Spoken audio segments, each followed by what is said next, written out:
Após a destruição do Templo de Jerusalém, na época de Nabucodonosor, na época do exílio babilônico, isto é, lá pelo ano 600 a.C., quando não havia mais funções no templo, o templo não estava funcionando, vamos dizer assim, os judeus criaram um lugar para prestar culto, um lugar para estudar a Bíblia.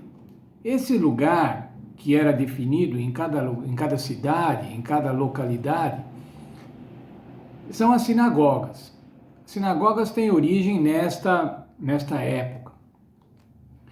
E em qualquer lugar onde havia mais que 10 judeus, já era possível fazer uma sinagoga. Uma sinagoga não era um templo, mas era um local de reunião, um local de prestar cultos. E era feito por leigos, isso, não eram pelos sacerdotes, não era pela classe clerical. Essa sinagoga, ela tinha função. Qual era a função da sinagoga? A função da sinagoga era um local de culto, era um local onde se fazia a leitura e a exposição da lei, ela era uma escola e passou a ser também uma corte judicial. Portanto, a sinagoga era uma instituição importante na estrutura social e religiosa e administrativa judaica. Como era o serviço de culto? Bem, havia 5 partes, basicamente 5 partes no serviço do culto da sinagoga. A recitação do Shema, que era uma confissão de fé, depois a leitura da lei, chamada Parashah, depois a leitura dos profetas, Haftarah, a investigação ou sermão, Darashah, e a bênção. Havia um programa.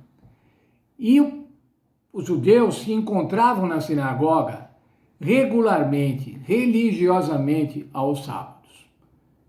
Podia haver outros encontros, outros dias na sinagoga, mas no sábado era sagrado. O sábado era importante para ter esse encontro da comunidade, para ter esse encontro na sinagoga, o encontro do povo de Deus, para lembrar as bênçãos de Deus, para estudar a palavra, para estudar a lei.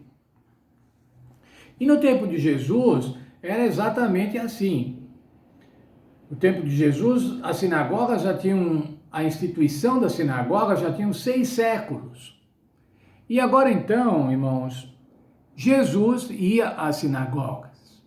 Os apóstolos iam às sinagogas. Era o encontro da comunidade judaica. Veja comigo, por favor, o livro de Lucas, capítulos 16 e 17. Lucas capítulo 4, versos 16 e 17. Chegando a Nazaré, onde fora criado, entrou num dia de sábado na sinagoga, segundo o seu costume, e levantou-se para ler. Foi-lhe dado o livro do profeta Isaías, e ao abrir o livro, encontrou o que estava escrito. Jesus foi à sinagoga e foi dada a ele para ler a leitura da lei.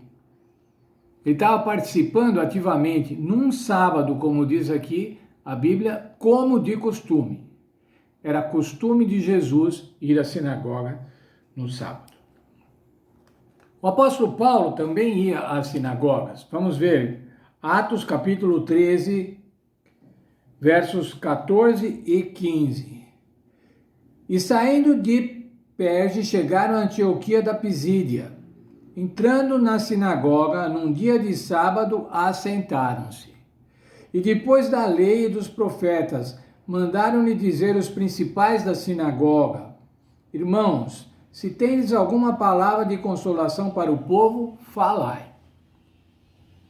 Paulo foi à sinagoga num dia de sábado e foi-lhe dado falar na 4ª parte do serviço de culto da sinagoga, na investigação, no sermão.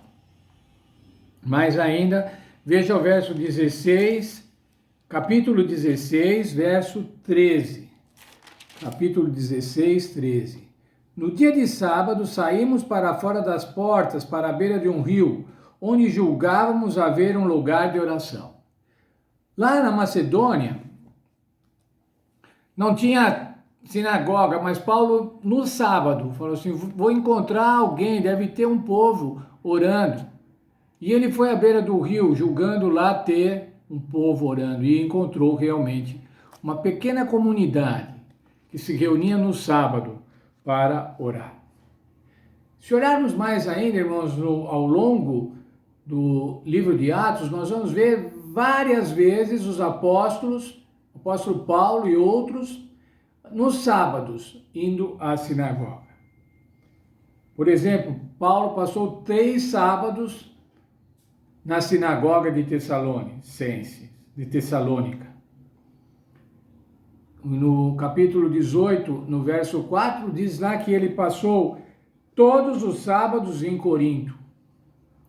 Local de reunião, tempo para a comunidade. O tempo separado que Deus havia separado desde a criação. O tempo destacado no 4º mandamento da lei de Deus.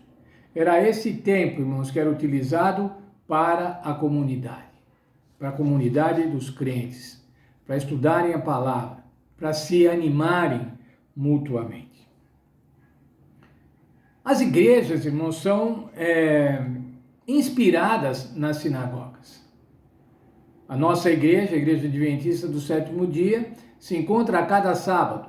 Nós temos um serviço de culto, nós temos a escola sabatina, onde estudamos a palavra de Deus.